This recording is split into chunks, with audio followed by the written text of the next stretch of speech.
Hoje nós teremos um review sobre diversos aspectos da projeção astral. Vamos compreender, por exemplo, como que se dá a conexão do nosso cordão de prata aos nossos corpos, como aproveitar melhor o momento chamado de catalepsia projetiva, como validar as nossas experiências projetivas e o que eu considero principal. Entenderemos qual é, no meu entendimento, o maior perigo da projeção astral. Então é bastante coisa, mais uma vez, então vamos lá. Vamos, mais um. Vamos lá, olha aí, ó, agora o Diego foi... Tô dizendo. Não, mas é pra mim esse, né? Ah, é pra você, É pra olha mim. aí, tá vendo? Você vai na despedida, o adeus aí do Isaías. Adeus, Isaías. E quase sem me dar tempo para me despedir, senti um puxão forte. E com a mesma velocidade com que tinha saído arremessado para fora, senti como que atirado em queda livre à velocidade de um raio até cair sobre o meu corpo. O retorno ao corpo foi difícil. Que contraste com a leveza de estar fora do corpo, com a doce e calma vibração que senti naquele lugar incrível. Senti frio. Me senti enjoado, com vontade de vomitar e pesado, como se vestisse uma roupa de chumbo que pesasse 100 quilos. Olha o que a gente comentou ali sobre a mochila e tudo mais. No início não podia me mexer, nem podia falar. Foi então quando comecei a tomar consciência do que havia acontecido, e estava em choque. Chorei de emoção. Aquela tinha sido a experiência mais extraordinária da minha vida. Durante os meses seguintes tentei voltar à normalidade. Porém, por mais que tentasse, não conseguia ver as coisas da mesma forma. Quase tudo me parecia banal. As preocupações cotidianas, o trabalho. Muitas vezes ficava ausente sem ouvir, sem ver o que acontecia ao meu redor, pensando naquela experiência. Tinha vontade de contar às pessoas, à família, a algum amigo, porém logo meu senso comum me dizia para nem tentar, que não iriam me entender, que iriam me considerar louco. Me sentia um estranho como se fosse um extraterrestre. Me perguntei quantas pessoas teriam experimentado aquilo. Com o tempo, começaram a surgir dúvidas. E se tudo não tivesse passado de uma alucinação, fruto da minha imaginação? Para tentar entender melhor, me lembrei de algo que Isaías tinha dito, que foi: procure os livros que lhe recomendei e leia-os. Servirão como prova de tudo que viveu, não foi uma alucinação da sua mente.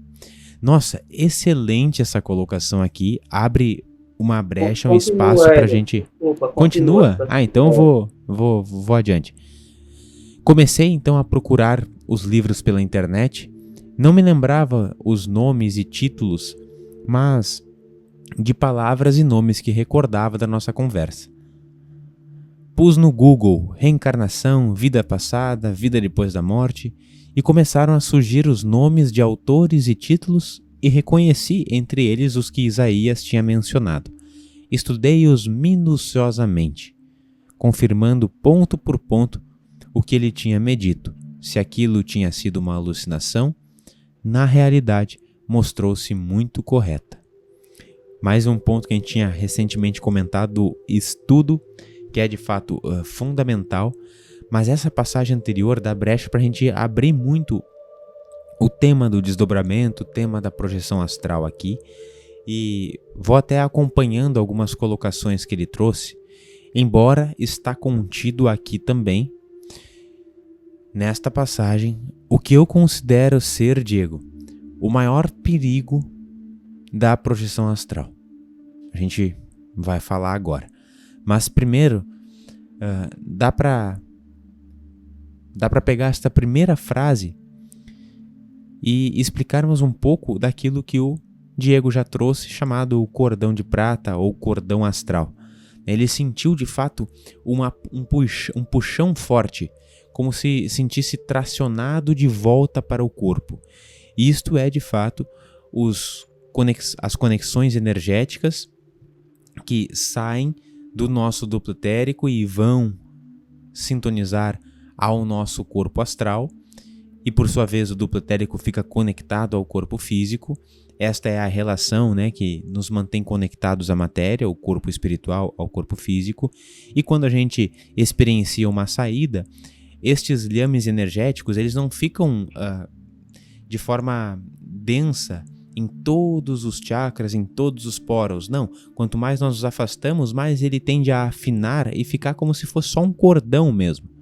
E aí chamado então o cordão de prata ou cordão astral. E quando a gente vai retornar ao corpo, dependendo da onde nós estamos, se numa distância grande em relação ao corpo, é comum a gente sentir esta atração e ser puxado de volta ao corpo, embora, estando dentro da faixa do nosso campo áurico, também é possível a gente sentir essa atração, esse puxão para o nosso corpo físico também. E ele coloca aqui a questão de que o corpo físico que ele sentiu é muito mais pesado, e de fato é, como a gente já citou, uma matéria muito mais grosseira e por isso é árduo, é pesado. E comentou também que não conseguia falar e nem se mexer, ou seja, trazendo aqui uma experiência de catalepsia projetiva, que é aquele período em que nós não estamos nem lá nem cá. Nós não estamos com a consciência nem ancorada 100% no corpo físico, nem no corpo astral. Então a gente está nesse período de transição. E é justamente quando a gente experiencia uma catalepsia projetiva, muitos de vocês talvez podem ter já sentido, que é uma das chaves de nós conseguirmos ter a nossa saída consciente da matéria. Essas experiências de catalepsia, elas acontecem de duas formas, né? Ou quando nós estamos desconectando do corpo, saindo do corpo, adormecendo, ou no retorno, quando nós estamos chegando em corpo espiritual, conectando-se ao corpo, e aí pode haver também uma experiência de catalepsia, que no caso do Vicent foi no retorno, né, dessa experiência astral, que ele estava com as memórias bastante vívidas. E eu concordo com ele e sempre comento que essas experiências de desdobramento, experiências extrafísicas, né, de projeção astral, são as mais transformadoras da nossa vida. Nós experienciamos um grau de liberdade que é quase indizível aqui, quase inefável. E isso nos conecta um pouco ao que eu trouxe no início, sendo o grande perigo da projeção astral. Porque se nós estamos tendo uma experiência na matéria, é importante que a gente tenha uma identificação também com a matéria e vivencie tudo isso que está aqui. Porém, essas experiências, elas não permitem que a gente olhe para a vida da mesma forma. E, inclusive, elas nos trazem um sentimento de desconexão com a matéria, porque aquilo que vivenciamos é tão melhor quando temos, claro, uma boa experiência. Existem aquelas pessoas que têm uma experiência mais catastrófica, né? Uma experiência um pouco mais complicada por aquilo que sintonizaram e que viram nas suas experiências projetivas. Mas quando temos essas experiências boas, a gente corre o risco de se desconectar da matéria. E aí ele cita aqui dizendo que quase tudo me parecia banal. O trabalho, as preocupações cotidianas. E isso é um grande perigo. Quando nós nos desconectamos da matéria, não vivenciamos isso que temos aqui para vivenciar. E lembrando, nós estamos aqui porque temos grandes aprendizados a trilhar, que essencialmente é reduzir o nosso egoísmo, aumentar o nosso amor, mas isso se expressa em muitas e muitas funções, e eu já vi sim pessoas colocando toda a sua atenção, toda a sua energia para viver as suas noites conscientes, e às vezes esqueciam de viver os seus dias conscientes também. E esse eu vejo como sendo o principal perigo da projeção astral, que é um perigo consciencial, na verdade.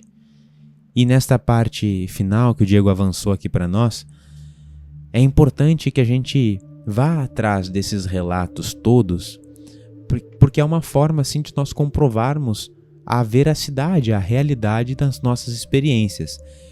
Mas, ainda que seja uma experiência, entre aspas, mental, se aquela experiência nos causou transformações, para nós ela foi real. E este é o ponto central, né?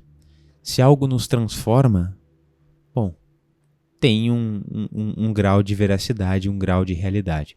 Mas quando existe essa mesma experiência, ou ainda experiências próximas, numa série de pessoas, e a gente pode constatar isso a partir da literatura, aí ótimo, é mais uma forma de nós validarmos as nossas experiências, né? É difícil que seja uma alucinação coletiva de todos os projetores. Isso é mais improvável. E novamente frisando a importância do estudo para que a gente compreenda mais a espiritualidade como um todo. E novamente me estendi, Diego. Não, tranquilo, faz parte. E assim, a gente está numa situação que o Isaías deu uma primeira despedida para ele, porque foi tanta informação que ele passou, como a gente já passou ao longo aí desses acho que 5 ou 6 encontros, né? Já foi tanta informação, e essa realmente é a hora, né, para nós e para quem está acompanhando, parar, né, dar uma olhada, uma estudada minuciosa em todas essas citações que ele trouxe, todas essas citações maravilhosas, porque agora ele termina, né, uma primeira introdução desse livro, e agora a gente começa a entrar no que seria a primeira lei, né, a lei da evolução. Né? Então, para você ver, isso aí foi não tudo começou só, ainda. Ele estava preparando o nosso caminho só.